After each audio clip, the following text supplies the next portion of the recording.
Thomas Reeves had been driving the Route 47 bus in Portland for 19 years.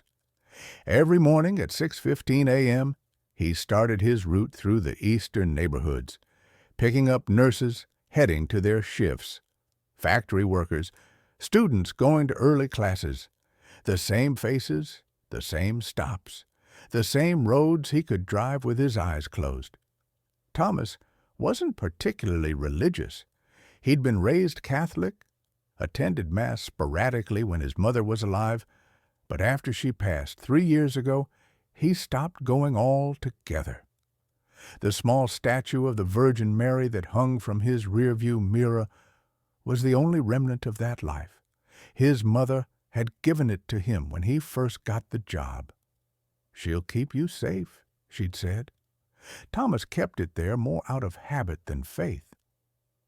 That Tuesday morning in October started like any other, cold, drizzly, typical Portland autumn weather.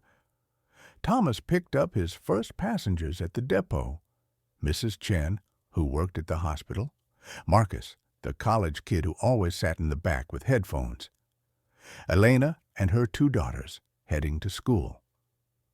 At 6:47 a.m., Thomas was driving down Burnside Street, approaching the intersection with Agler 2nd Avenue. The light was green.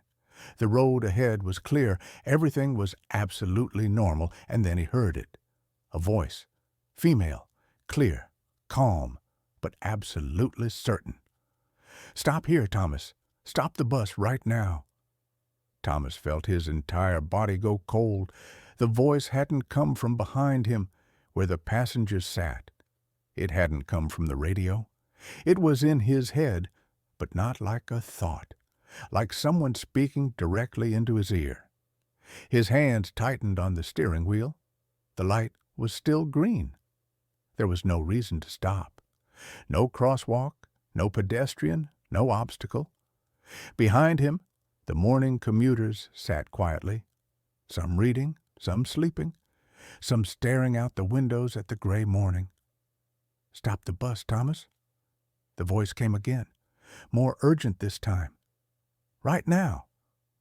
Thomas had never believed in voices from heaven. He'd never had visions, never claimed to hear God or saints or anything supernatural. But in that moment, with that voice filling his head with absolute certainty, he didn't think. He just acted. He slammed on the brakes. The bus screeched to a halt in the middle of Burnside Street, 50 yards before the intersection. Passengers lurched forward. Mrs. Chen's purse fell to the floor. Marcus pulled off his headphones, annoyed. Elena grabbed her daughters protectively. "What the hell?" someone shouted from the back. Thomas sat frozen, hands still gripping the wheel, heart hammering in his chest. He looked at the rearview mirror, not at the passengers, but at the small statue of the Virgin Mary swaying gently from the sudden stop. "Driver, what's going on?" Mrs. Chen called out, concern in her voice. Thomas couldn't answer. He was staring ahead through the windshield at the intersection with 82nd Avenue, 100 yards in front of them, waiting for something. Anything. It happened exactly 7 seconds later. From the cross street, 82nd Avenue, a white pickup truck came barreling through. No slowing down, no braking. It ran the red light at easily 60 miles per hour, flying through the intersection exactly where Thomas's bus would have been if he hadn't stopped. The truck didn't make it through. A semi-trailer with full legal right-of-way was crossing Burnside from the opposite direction. The collision was catastrophic.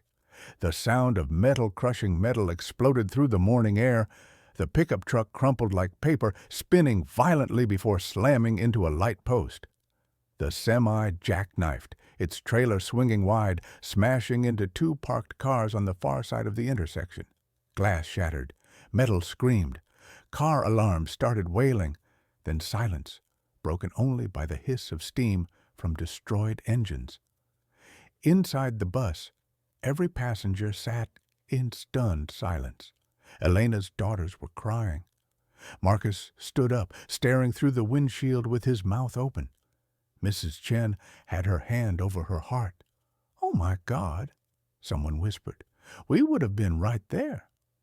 Thomas sat completely still, his hand still gripping the wheel so tightly his knuckles were white. If he had continued through that intersection, if he had driven through the green light like he was supposed to, the bus would have been directly in the path of that pickup truck. 12 passengers, 12 lives. The voice had saved them all. "Driver," Mrs. Chen's voice was shaking now, "how did you know?" Thomas finally managed to move. His hands were trembling as he reached for the radio to call dispatch. "Unit 47 to base. There's been a serious accident at Burnside and 82nd, multiple vehicles. We're okay, but we need emergency services immediately." Within minutes, sirens filled the air. Police, ambulances, fire trucks converged on the intersection. Thomas pulled the bus to the side of the road and opened the doors. Several passengers got off, needing to move, needing to process what had just happened.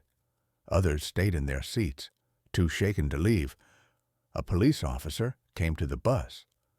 Thomas explained what he'd seen, leaving out the voice. How could he explain that? But Mrs. Chen, standing nearby, spoke up. "He stopped for no reason. The light was green. There was nothing in front of us. He just stopped. And then that truck came through." The officer looked at Thomas with something like awe. "You have incredible instincts, sir. You saved everyone on this bus." But Thomas knew it wasn't instincts. As emergency crews worked to extract the pickup truck driver from the wreckage, Thomas sat in the driver's seat and looked at the statue of the Virgin Mary. It hung perfectly still now, despite everything that had happened. "Thank you," he whispered. "Just that. Nothing more needed to be said." The pickup truck driver survived, barely. Serious injuries, but alive. The semi-driver was shaken but unharmed.